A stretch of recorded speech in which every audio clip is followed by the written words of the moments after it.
요한복음의 저자인 사도 요한은 예수님을 무엇으로 정의하였냐면은 말씀이라고 하는 말로 정의를 했습니다. 이 말씀이 태초부터 계셨고 또 하나님과 함께 계셨습니다. 그리고 이 말씀은 곧 하나님이다라고 정의를 내렸습니다. 이 말을 들은 사람은 그때 예수님만 생각한 것이 아니었습니다. 이 말씀을 듣자 그들의 머리에 금방 스쳐가는 또 다른 놀랍고도 위대한 말씀의 사람이 생각나기 시작을 했습니다. 그 사람이 바로 세례 요한이라고 하는 사람입니다. 본문에 나타난 요한은 주님의 12 제자 중 요한복음을 기록한 사도 요한이 아니라 예수님 당시에 광야에서 요단강에서 세례를 베풀었던 세례 요한을 뜻하고 있습니다. 세례 요한은 그 당시 유대인들의 이목을 아무도 없는 광야로 집중하게 만든 위대한 사람이었습니다. 그의 설교를 듣기 위해서 수많은 사람들이 유대 광야로 몰려들었습니다. 그들은 요한의 설교를 듣고 너무나도 마음이 찔려서 자기들의 죄스러운 삶을 다 회개하고 요한으로부터 세례를 받게 됩니다. 세례 요한이 나타나기까지 그들은 자신들의 죄가 그렇게 큰 줄 알지 못했습니다. 그들은 유대인으로 태어났기 때문에 유대인으로 태어났다는 그 자체만으로도 구원은 자동으로 이루어지는 줄 알았습니다. 그러나 세례 요한을 통하여 놀라운 하나님의 진리의 말씀이 선포되기 시작합니다. 그것은 어떤 말씀이었냐면은 회개에 참된 열매가 없으면 하나님의 자녀가 아니다라고 하는 충격적인 메시지가 유대인들에게 선포되기 시작을 합니다.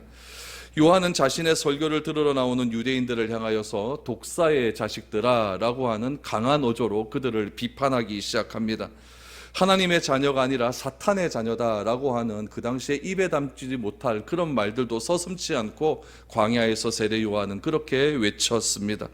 그래서 도끼가 나무 뿌리에 놓였으니 회개하지 않는 자마다 다 찍어서 불에 던지움을 받을 것이다 라고 경고를 했습니다. 이처럼 세례 요한은 말씀의 사람이었습니다. 하나님의 말씀을 증언하는 데 있어서 조금도 거리낌이 없었습니다. 그의 말씀을 듣기 위해서 수많은 사람들이 요단강으로 몰려옵니다. 우리는 생각합니다. 내가 듣기 좋은 말씀, 내가 들었을 때 좋아지는 말씀, 위로해주는 말씀, 그런 말씀을 들을 때 사람들이 몰린다라고 생각을 하지만 오늘 본문에 나타난 세례 요한은 그런 말씀을 전하지 않았습니다.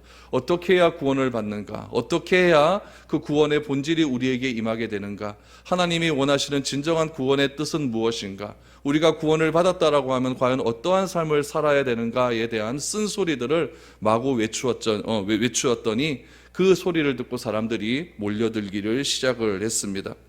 그의 말씀을 듣기 위해서 수많은 사람들이 요단강으로 몰려오기 시작을 합니다. 그러면서 세례 요한은 단 한 분의 사람을 소개하기 시작을 합니다. 그 한 분의 사람을 요한은 무엇이라고 불렀냐면은 빛으로 요청을 합니다. 그래서 세례 요한은 빛을 증거하기 위해서 이 땅에 왔다라고 스스로를 그렇게 증거하고 있습니다. 그렇다면 이 빛을 증거하기 위한 세례 요한은 과연 어떤 사람인지 오늘 이 6절, 7절, 8절 이 세 절의 말씀을 통하여서 우리가 한번 살펴보면서 우리 교회가, 우리 그리스도인들이 과연 어떠한 사명을 가지고 이 세상을 살아가야 되는지에 대해서 여러분들과 한번 말씀을 나누기를 원합니다. 세례 요한은 누굽니까? 우리가 잘 아는 대로 예수님의 길을 예비하는 그런 사람이었습니다. 누군가의 길을 예비한다라는 것은 여러분 아무나 할 수 있는 것이 아닙니다. 우리도 선거를 이렇게 하다 보면은 선거하기 전에 무슨 연설을 하게 되면 기조연설이라는 것을 합니다.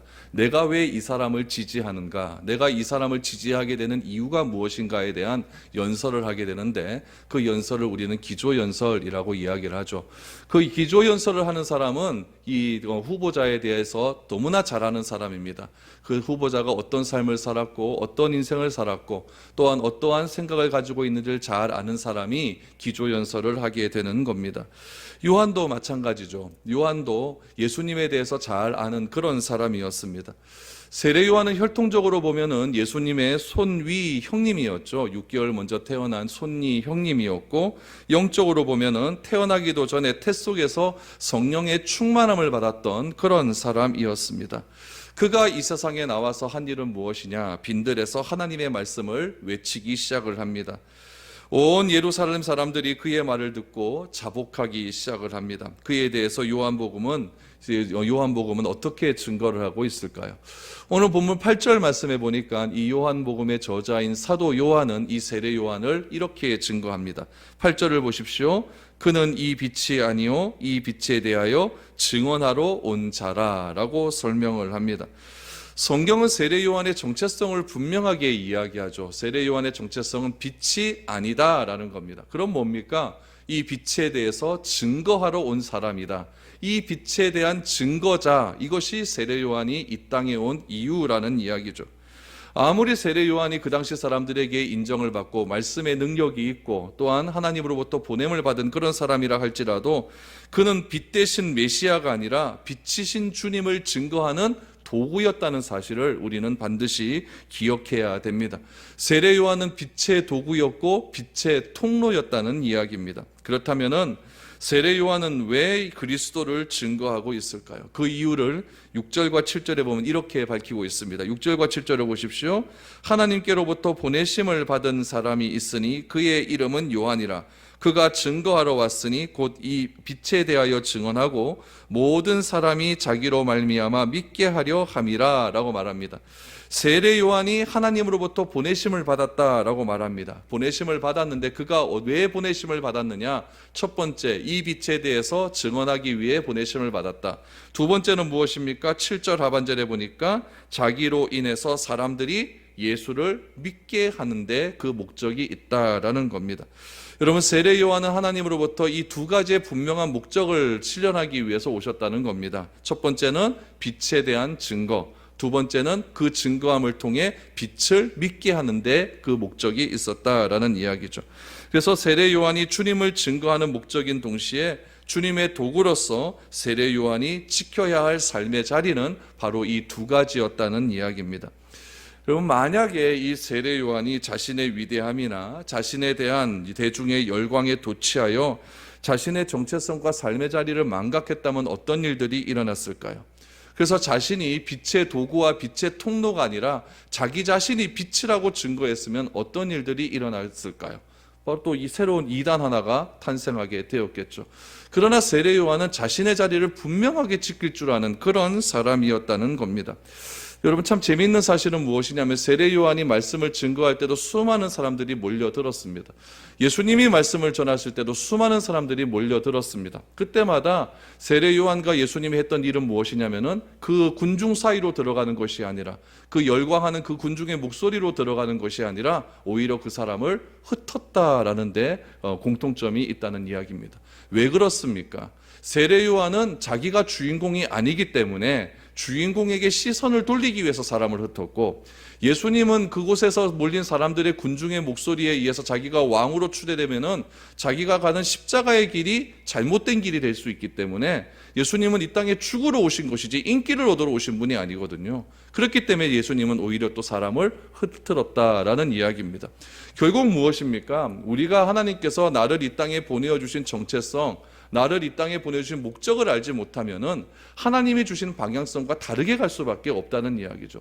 세례 요한은 자기가 빛이 아니라고 증거를 합니다. 세례 요한은 나는 빛을 증거하는 사람이고 나는 이 빛을 증거함을 통하여서 이 빛 대신 예수님을 믿게 하는 그 사명을 가지고 왔음을 분명히 알고 있었기 때문에 그는 빛이 아니었다는 사실을 많은 사람들 앞에서 증거할 수 있었죠.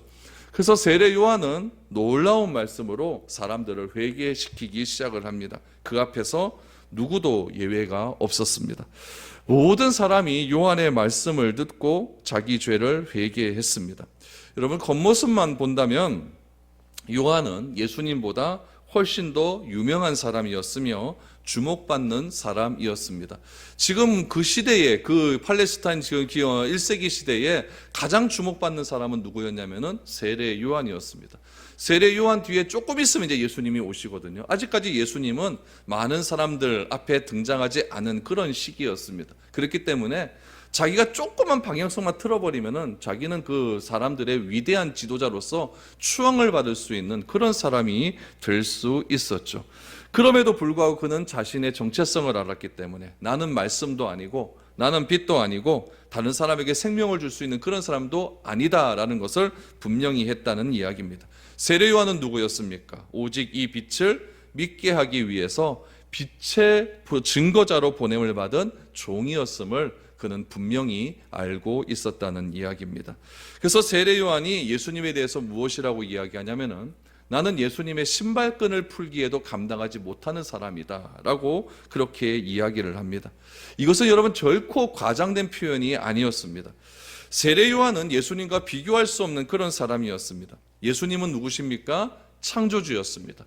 예수님은 태초부터 계신 분이었고 예수님은 하나님이셨고 예수님은 말씀으로 그 세계를 창조하신 그런 분이셨습니다. 그렇기 때문에 예수님은 만드신 분이셨고 요한은 그의 피조물이었습니다. 요한은 다른 사람들에게 회개할 것을 촉구한 인물이었다고 한다면 예수님은 그 촉구한 인물들의 죄를 회개시키는 분이셨습니다. 요한은 물로 세례를 주었지만은 또한 요한의 제자들도 물로 세례를 주었지만은 예수님은 물로 세례를 준 것이 아니라 성령으로 세례를 줌을 통하여서 사람을 완전히 변화시키는 그런 능력을 소유하신 분이었습니다. 그래서 우리의 죄를 씻을 수 있는 분은 설교자가 아닙니다. 우리의 죄를 씻을 수 있는 분은 세례 요한도 아니라는 이야기죠. 우리의 죄를 씻을 수 있는 분은 오직 예수님밖에 없다는 겁니다. 그것을 요한은 너무나 잘 알고 있었기 때문에 요한은 말씀을 증거했고 그 말씀의 증거대로 후에 오시는 분이 그 요한의 바톤을 이어받아서 이 세상에서 구원자로서의 사역을 감당할 수 있었다는 겁니다. 세례 요한의 설교에 심취해서 그에게 세례를 받는 사람들이 그를 추종하기 시작을 했습니다. 그 세례 요한을 추종하는 사람들은 세례 요한이야말로 우리가 그렇게 기다렸다는 그리스도라고 믿고 있었고 또한 메시아라고 믿었습니다. 사람들은 요한을 많이 따랐습니다. 그럼에도 불구하고 요한은 교만에 빠지거나 스스로 착각하지도 않았습니다. 오히려 그는 이렇게 외쳤죠. 우리가 읽진 않았는데 1장 20절을 보십시오. 나는 그리스도가 아니라. 나는 그리스도가 아니다 라는 이 말을 구약적인 말로 바꾸면 어떻게 하겠습니까? 나는 메시아가 아니다 라고 하는 선언을 했다는 이야기죠. 3장 30절 말씀을 보면 이렇게 요한은 또 메시지를 선포합니다. 그는 흥하여야겠고 나는 쇠하여야 하리라. 여러분, 이런 말을 누가 과연 할 수가 있을까요? 누구나 사람은 다 높이 올라가기를 원하는 것 아니겠습니까? 누구나 다 사람들은 자신을 추종해주면 그것을 추종받는 것을 좋아하는 것이 사람의 심리입니다. 그러나 요한은 말합니다. 나는 그리스도가 아니다.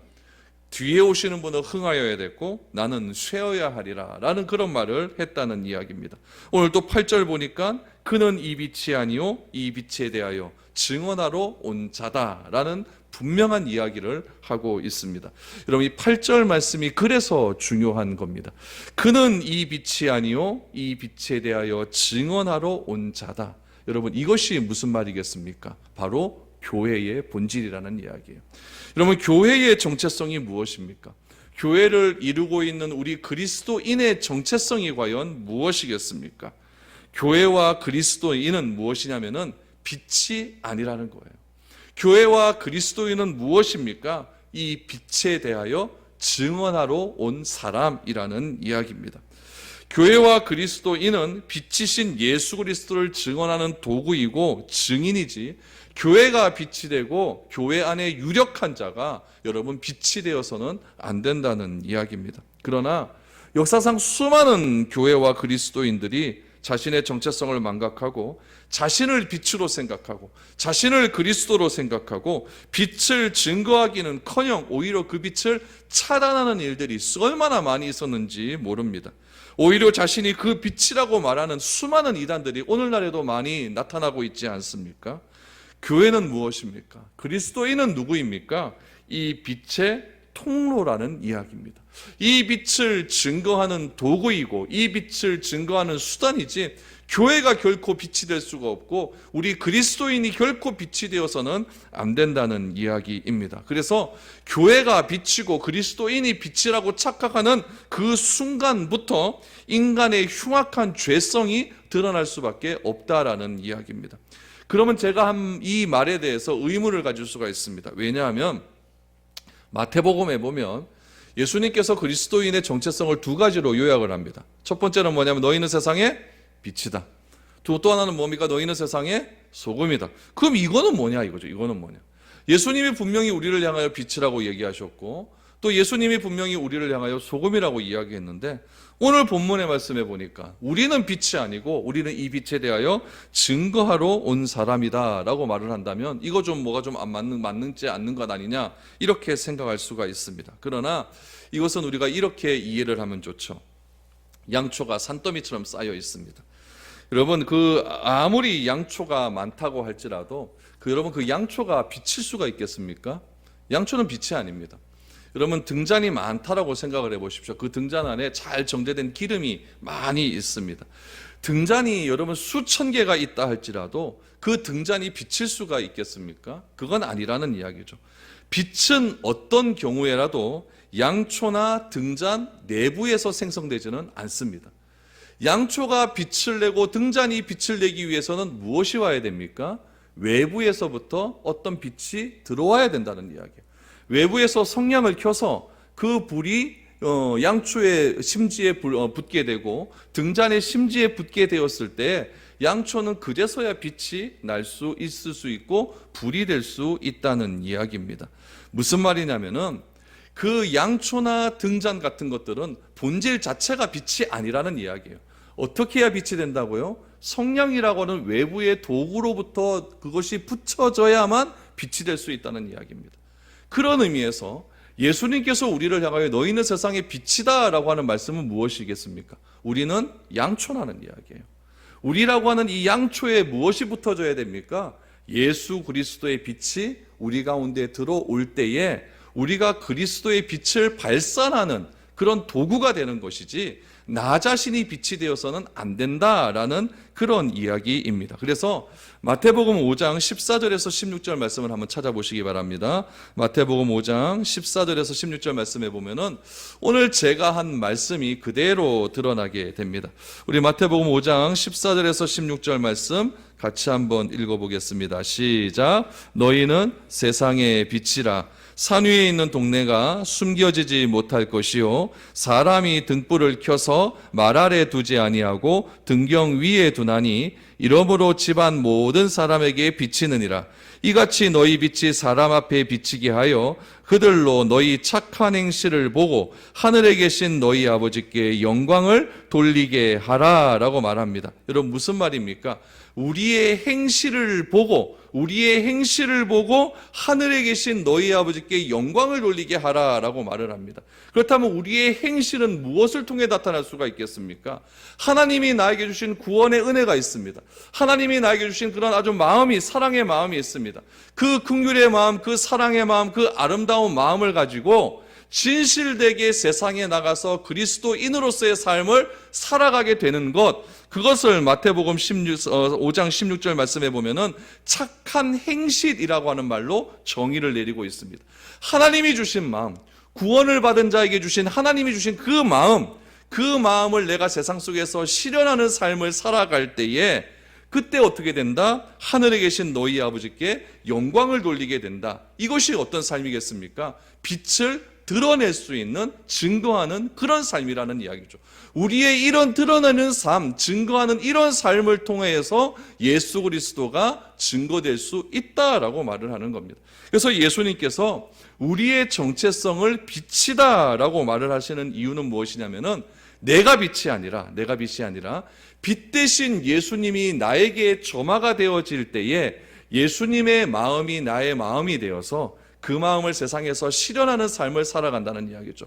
실현하는 삶을 살아갈 때 그것이 무슨 행실? 착한 행실이 될 수가 있는 것이고 그 행실을 통하여서 누구께 영광을 돌린다고요? 하늘에 계신 우리 아버지께 영광을 돌리게 되는 것, 그것이 빛을 증거하는 삶이고 그것이 그리스도를 믿게 하는 삶이다라는 이야기입니다. 그러므로 교회의 정의는 무엇이겠습니까?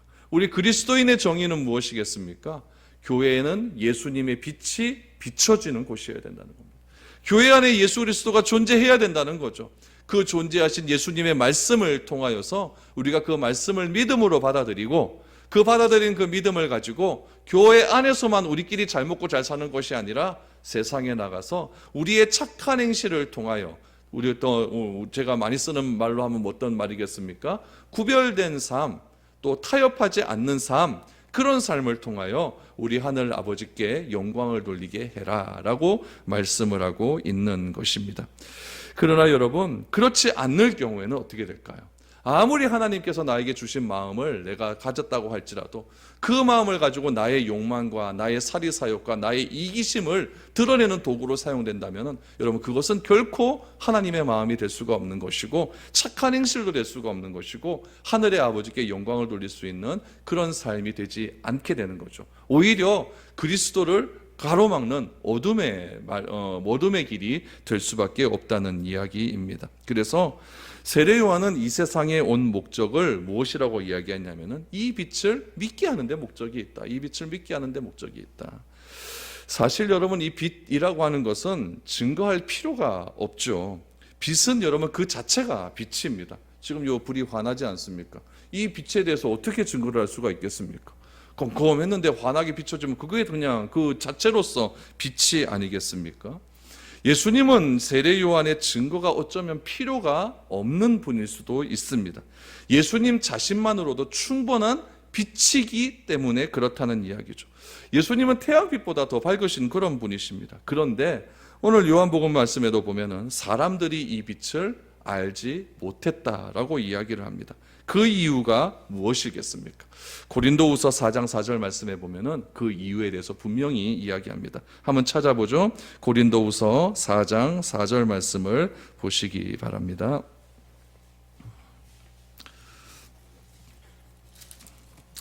고린도후서 4장 4절입니다.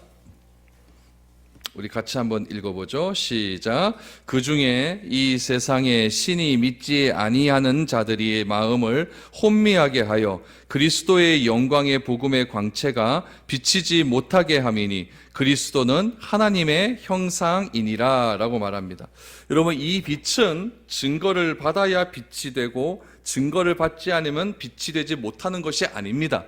빛은요, 그 자체가 빛입니다. 그냥 영원한 빛이에요. 그런데 인간의 완악함이 이 빛을 인정하지 않았다는 이야기죠.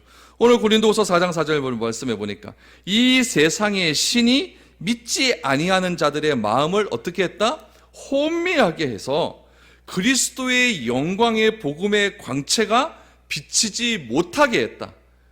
이 세상의 거짓되고 이 세상의 어둠고 이 세상의 타락한 가치관들이 사람의 마음속에 들어오게 하여서 그리스도가 이 땅에 오셨음에도 불구하고 그리스도의 말씀이 이 땅에서 선포되어짐에도 불구하고 그 말씀을 믿지 못하게 하는 것들이 생기게 되었다는 이야기죠. 그래서 누가 온 겁니까? 세례 요한이 온 겁니다. 그 당시에도 수많은 사람들이 예수를 그리스도라고 믿지 않는 사람들이 너무나 많이 있었습니다. 그 당시에 얼마나 많은 악함들이 많이 존재했습니까?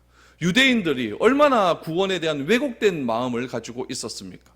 그런 상태에서 예수님께서 오신다고 하면은 이거는 이단밖에 되지 않는 거죠.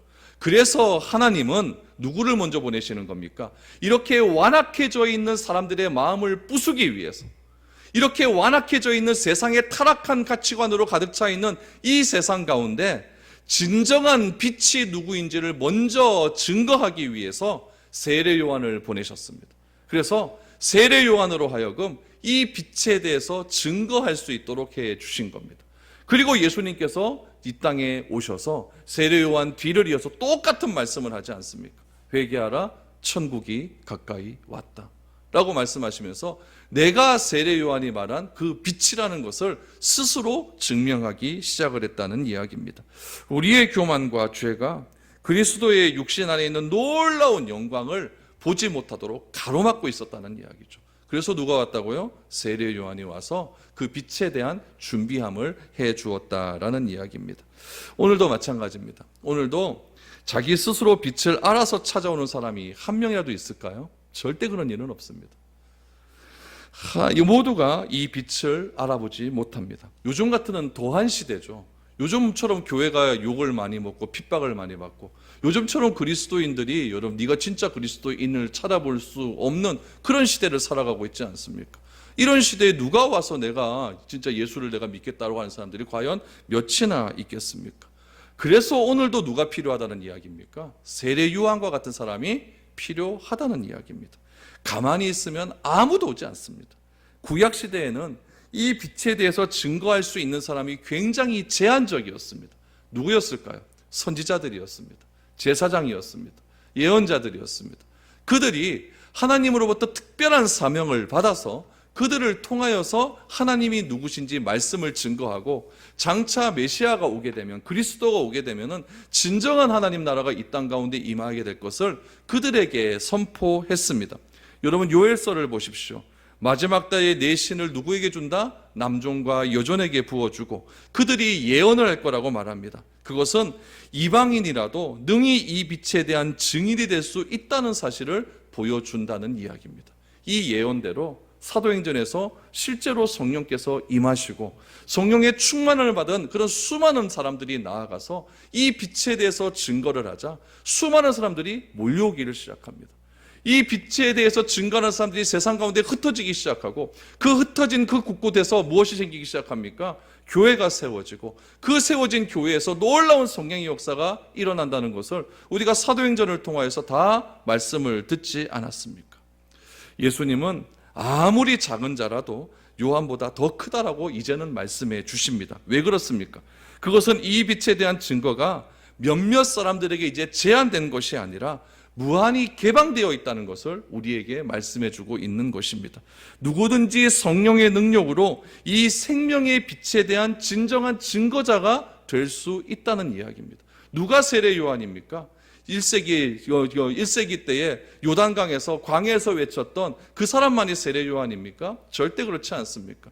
오늘 이 광야와 같은 이 세상 속에서 하나님을 하나님으로 인정하지 않고 예수를 예수로 인정하지 않는 이 광야와 같은 이 세상 속에서 나 한 사람이 그리스도의 놀라운 능력을 받아서 내가 하나님이 주신 그 마음을 가지고 착한 행실을 통하여 세상과 다른 사람을 살기로 내가 결단하고, 내가 세상과 타협하지 않기로 결단을 하고, 마태복음의 말씀처럼 착한 행실을 통하여 하나님의 영광을 돌리기로 작정한 그 사람이 모두가 세례 요한이라는 사실입니다. 어디서 세례 요한의 일을 해야 될까요? 여러분 직장 가서 하십시오. 어디서 세례 요한을 해야 될까요? 여러분 운전하면서 나는 세례 요한이라고 하는 그 담대함을 가지고 하십시오. 어디서 세례 요한의 그 사명을 감당해야 될까요? 여러분 가정에서 하십시오. 어디든지 하십시오. 학교에서 해야 됩니다. 내가 가는 곳곳마다 나는 세례 요한으로서 이 빛에 대하여 증거하는 사람이고, 나의 삶을 통하여 예수를 믿게 하는 담대한 증거자로서의 사명을 살아갈 때에 그것이 하나님께서 이 땅 가운데 예수 그리스도를 보내신 참된 목적이라는 사실을 우리는 기억해야 됩니다. 얼마나 많은 사람이 아직까지 주를 모르고 있습니까? 얼마나 많은 사람들이 교회를 핍박하고 있습니까? 얼마나 많은 사람들이 하나님을 보여봐라라고 이야기합니까? 얼마나 많은 사람이 내가 하나님을 믿느니 내 주먹을 믿고 내 돈을 믿고 내 권력을 믿겠다라고 하나님을 부인하고 부정하고 하나님을 모욕하는 사람들이 얼마나 많이 있습니까? 이런 자를 향하여서 담대하게 빛을 증거할 수 있기를 바랍니다. 세례 요한처럼 담대하게 말할 수 있는 그런 담대함이 우리 가운데 있어야 된다는 겁니다. 우리가 드리는 예배, 우리가 드리는 기도, 우리가 드리는 찬양, 내가 하는 성경 읽음, 또 내가 공부하는 성경의 수많은 공부들, 이런 모든 것들이 내 삶에서 실천적으로 증거되어지지 않는다고 한다면 여러분 그것은 다 죽은 믿음밖에 될 수 없다는 겁니다. 내가 경험되어지는 모든 예배와 기도와 찬양과 말씀의 공부가 우리의 삶 속에서 빛으로 드러나지 안 되면 안 된다는 그 이유가 바로 여기에 있다는 이야기입니다. 바로 얻기는 나를 통해서 그리스도가 밝히 증거되는 놀라운 역사가 일어날 수 있기를 축복합니다. 그것이 교회의 본질이고 그것이 나를 먼저 구원하신 하나님의 귀한 사명이라는 사실을 깨달으시고, 오늘 세례 요한의 사명, 나는 빛을 증거하는 사람이다. 나는 이 증거함을 통하여 예수 그리스도를 믿게 하기 위한 그런 증거자이라는 사실을 다시 한번 기억하여서 나도 세례 요한과 같은 그런 삶을 살게 하옵소서. 어디로 가든지 그런 삶을 살아갈 수 있는, 빛을 증거할 수 있는 그런 삶을 살게 해달라고 하나님께 간절히 기도하고 결단할 수 있는 믿음의 시간이 될 수 있기를 주님의 이름으로 축복드립니다. 기도드리겠습니다. 하나님,